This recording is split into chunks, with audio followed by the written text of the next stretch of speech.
Man, oh man, there has been so much today, and I truly don't know where to start.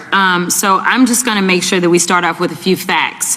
So a couple of facts that we need to make clear for everyone is that, number one, Director Christopher Wray, when he was appointed to be the head of the FBI, was appointed by Donald Trump. Now, I will agree that I definitely take issue with a number of decisions that Donald Trump makes, especially when it comes to the people that he decides to appoint to very important positions, including this one, because I did have to make sure that I wasn't going crazy.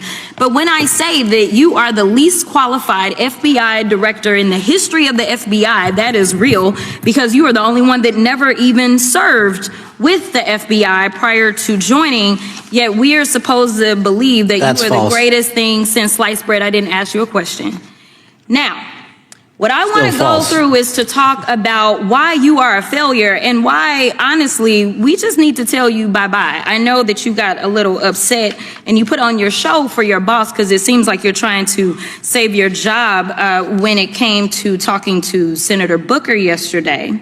But let's go through some of your failures.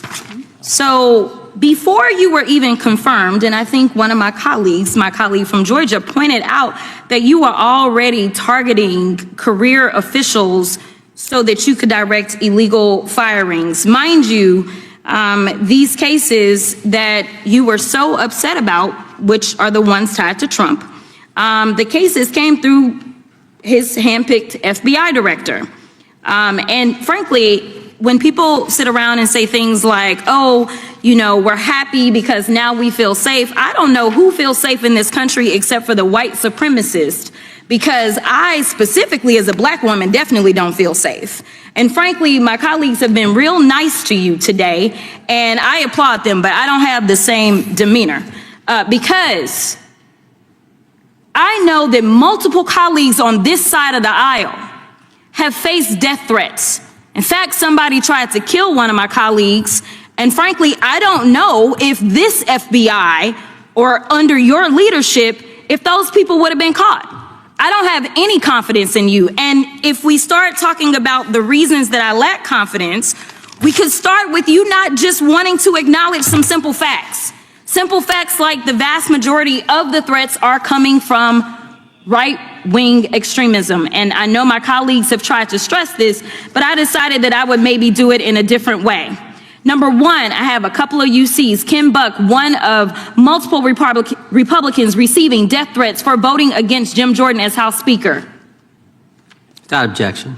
Another one, Republican lawmaker says she received death threats after voting against Jim Jordan in Speaker's race.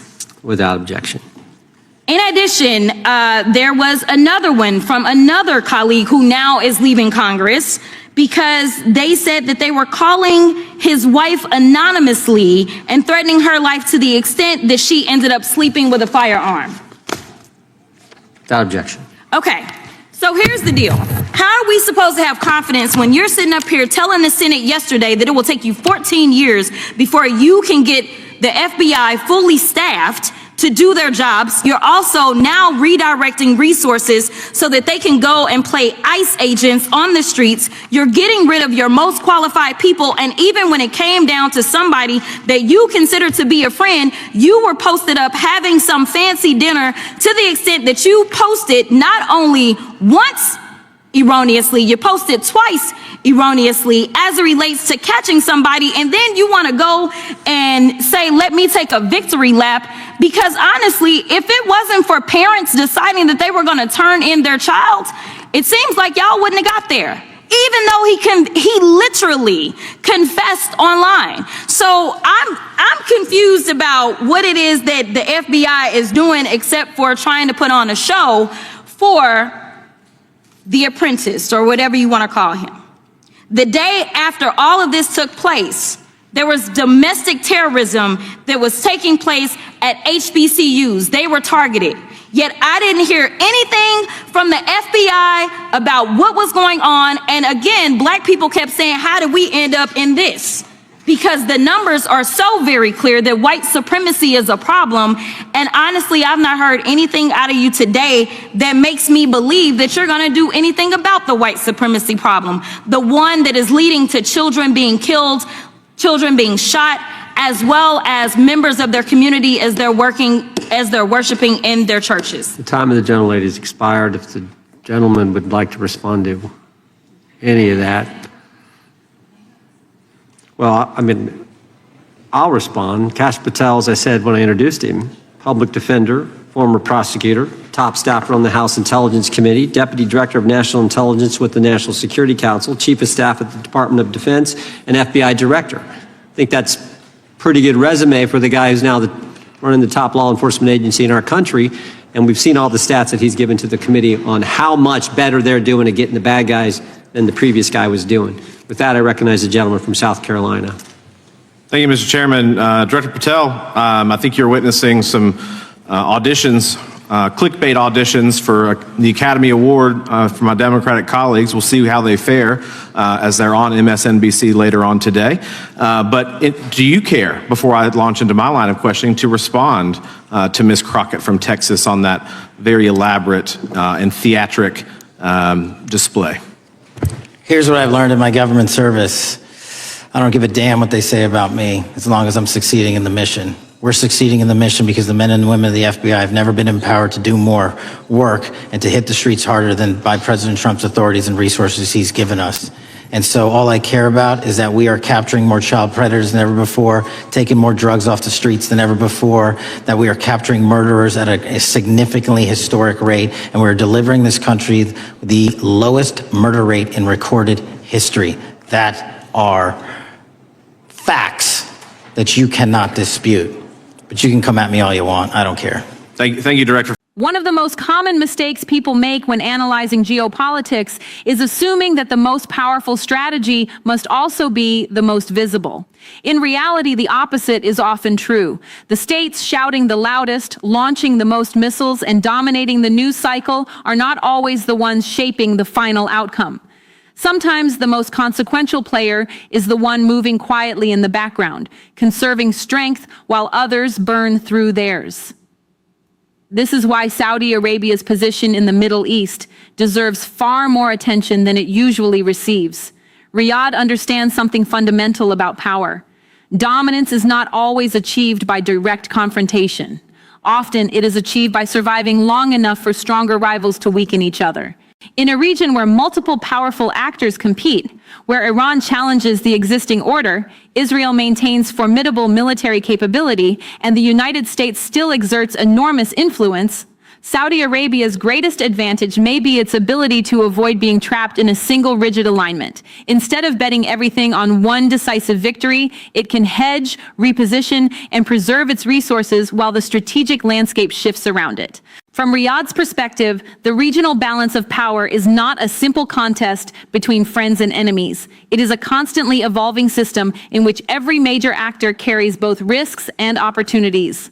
Iran represents a direct challenge to Saudi influence and legitimacy, but eliminating Iran entirely would not necessarily produce a comfortable future if it left another actor overwhelmingly dominant. Israel's military strength may constrain Iranian expansion, yet a region completely dominated by Israel would hardly serve Saudi Arabia's long-term ambitions either. And while the United States remains a crucial security partner, an American presence that is either too dominant or too disengaged can both create strategic problems. Saudi Arabia therefore faces a complicated reality. It must maintain relationships with powerful partners while also ensuring that none of them becomes so strong that Riyadh loses its own strategic autonomy. The solution is balance. Not perfect stability, but a balance in which competing powers limit each other's reach and leave space for Saudi Arabia to maneuver. This is where strategic patience becomes a form of power. Saudi Arabia does not need every rival to collapse. It simply needs the hierarchy around it to remain fluid enough that its own influence grows relative to others. If larger powers become overstretched, distracted, or politically constrained, Saudi Arabia's room to act expands. If regional crises weaken dominant actors without destroying destroying the overall system, Riyadh's relative importance increases. That logic may appear cold, but it is hardly unusual in international politics. Many states throughout history have risen not by conquering their neighbors outright, but by surviving periods of intense rivalry while others exhausted themselves. For Saudi Arabia, this approach is reinforced by the awareness that its current strengths, especially its energy wealth, may evolve over time as the global economy changes. That reality encourages long-term thinking. Riyadh must convert present influence into durable strategic relevance before global energy markets transform the foundations of power in the region. The kingdom's ambitious economic reforms, diplomatic outreach, and careful balancing between global powers all reflect this calculation. None of these moves guarantee success, but together they reveal a consistent objective: remain indispensable, remain flexible, and remain standing while others overextend. In the end, Saudi Arabia's strategy may look quiet compared to the dramatic confrontations dominating the headlines, but quiet strategies can be extremely effective when they are rooted in patience and realism. In geopolitics, the decisive question is not always who strikes first. It is who preserves enough strength, legitimacy, and flexibility to shape the order that emerges after the conflict subsides. And by that measure, Saudi Arabia's careful balancing act may prove to be one of the most consequential strategies unfolding in the region today.